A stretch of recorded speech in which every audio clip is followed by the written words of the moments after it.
halkan weydiinaynaa xukuumadda madaxweynuhu ugu horeeyo hantida lacagta la iibiyay leynka bilayska qasnada ay ku dhacday iyo waxa ummadda shacabka loogu qabtay in la isweydiiyo madaxweynuhu ka jawaabo ciid gudidii golaha dhaqanka gurigii golaha dhaqanka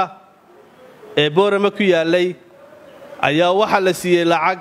gaadhaysa 300,000 oo dollar waxana loo dhisay oo loo iibiyay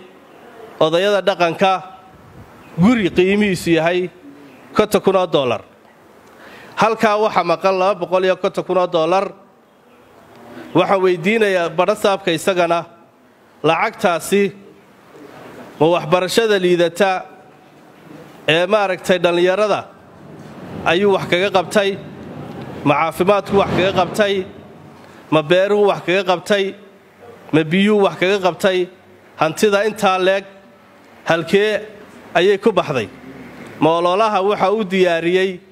xukuumaddu ay galayso inuu lacagta xukuumadda ugu ololeeyo ayuu u diyaariyay xasan ciid gudoomiyaha jawaabtaas laga sugaya waxaynu ognahay xasan ciid inuu ku jiro guri kiraa waxay ahayd inuu xukuumadda ka doono guri maaragtay gudoomiyuhu leeyahay amba xafiis gudoomiyuhu leeyahay oo ummadda uga shaqeeyo hore waxa loo iibiyay xafiiskii barasaabka gobolka waa hore ayay xukuumaddii tan muuse ka horeysay ee kulmiye iibisay lacagtaasi la isma weydiin meel ay ku baxday waxaan soo jeedinayaa barasaabka gobolka Awdal waxa laga filayay inaad xafiis qurux badan had keentid ba laga filay laakiin maanta haday dhacday lacagtaasi halka ay ku baxday iyo halka ay taalo xisaabteedii ayaan ka sugaynaa mudane gudoomiye inanka iibsaday guriga dhaqanka ee Awdal isagana waan baarigaynaa xaq buu leeyahay ganacsatadii hore uu la mid yahay ee guriyaha iibsanaysay waxa leenahay isaga Allah u barakeeyo og yahay maanta uu qarankeenu si guud shacabku uga dharagsan yahay in hantidii maguurtada ahayd ee u badnayd leynka baliiska iyo goobo badan oo muhiim ah oo ku yaala gobolada dalka la iibiyay ay xukuumadda kulmiye iibisay qodobka 12aad ee dastuurka dalku ee hantida maguuraadka ah iyo khayraadka dabiiciga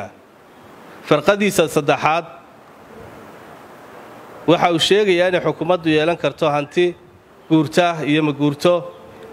inay iibin karto hibeyn karto iyo sidoo kale inay kareyn karto hantida ummadda ay u hayso hantida la iibiyay waa hanti lacag ta ku baxday ee ka soo baxday ay aad u ballaaran tahay waxaan halkan weydiinaynaa xukuumadda madaxweynuhu ugu horeeyo hantida lacagta la iibiyay leynka bilayska qasnada ay ku dhacday iyo waxa ummadda shacabka loogu qabtay in la isweydiiyo madaxweynuhu ka jawaabo su'aasha madaxweynaha qaranka ayaan u dirayaa